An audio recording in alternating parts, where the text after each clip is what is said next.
जहां एक तरफ मुख्यमंत्री के पद पर दावेदार बहुत सारे हैं बीजेपी में, वहीं इस पर कांग्रेस से चुटकी और कहा कि 10 सीटें भी आपकी नहीं आएंगी। तो अनिल विज ने दावा किया कि वो मुख्यमंत्री इस बार जो है सीनियरिटी के हिसाब से उनको वो बनना चाहते हैं। उन्होंने सीधा दावा ठोका और अनिल विज के दावे पर कांग्रेस की चुटकी कि हरियाणा में बीजेपी जीतने वाली नहीं है, 10 सीटें भी वो नहीं पाएंगे, 10 सीटें भी वो नहीं जीतेंगे। उनकी पार्टी है, वो जाने, हम क्यों काम ख्वाह में उन पर उनके बारे में बॉदर करें। हाँ, लोगों ने ये फैसला किया हुआ है कि बीजेपी की 10 सीट आने वाली नहीं है।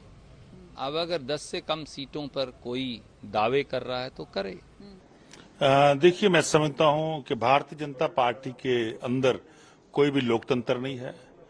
उनकी चाहे वो मुख्यमंत्री चुनना हो, चाहे कोई किसी को टिकट देनी है, वह लोकतंत्र ना की कोई चीज नहीं है भारतीय जनता पार्टी में। वो हमेशा ही जो ज्यादा बार जीता उसको पीछे करते हैं, जो पहली बार जीता उसे मुख्यमंत्री बनाते हैं। तो मैं समझता हूं भारतीय जनता पार्टी में लोकतंत्र बिल्कुल खत्म हो चुका है। वो डिक्टेटरशिप की एक पार्टी बन चुकी है, उसमें लोकतंत्र ना की कोई चीज नहीं है।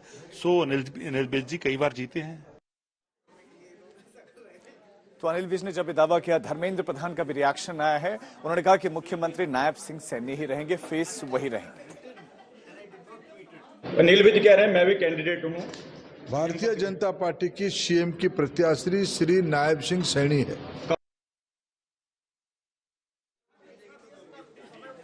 इस बीच में एक बड़ी खबर आपको दे दें, सिरसा की जो जंग है वो बहुत महत्वपूर्ण है और इस बीच में जो बीजेपी के नेता हैं उन्होंने अपना नामांकन वापस ले लिया। तो सिरसा में बीजेपी के जो उम्मीदवार हैं उन्होंने नामांकन वापस लिया है। बड़ी खबर सिरसा से,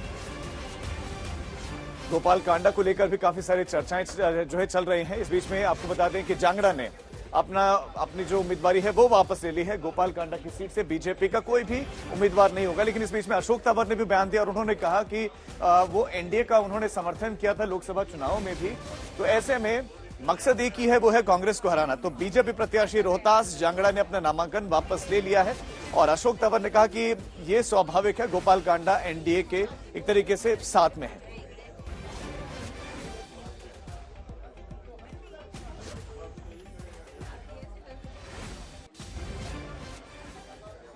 और वहीं नामांकन भरने के बाद गोपाल कांडा ने भी जीत का दावा किया था। क्या कहना है, आपको सुनवाते हैं, बयान सुनिए। देखो, शंखनाद तो सिरसा की जनता ने किया है। जिनको बार बार में कुछ ओछी हरकत, ओछी राजनीति करने वाले लोग, सिरसा की जनता को जो बार बार के सिरसा की जनता बिकाऊ है, सिरसा की जनता पैसे से खरीद लेते हैं, सिरसा की जनता बिकने वाली है, आज सिरसा की जनता ने उनको ऐसा करारा जवाब दिया है कि सिरसा की जनता बिकाऊ नहीं है। सिरसा की जनता प्यार करती है, काम करने वालों का साथ देती है। और वो तो भंडारे क्यों लगाते हैं, लंगर क्यों लगाते हैं, वो तो कल को कहेंगे गुरु घर में लंगर क्यों लगता है, कुटिया में भंडारे क्यों लगते हैं, कुटिया में संत क्यों आते हैं। मेरे खून में है साधु जन संतों की सेवा करना। कहते हैं मेरे खून में भगवान रहता है, भारत माँ की जय कहता है।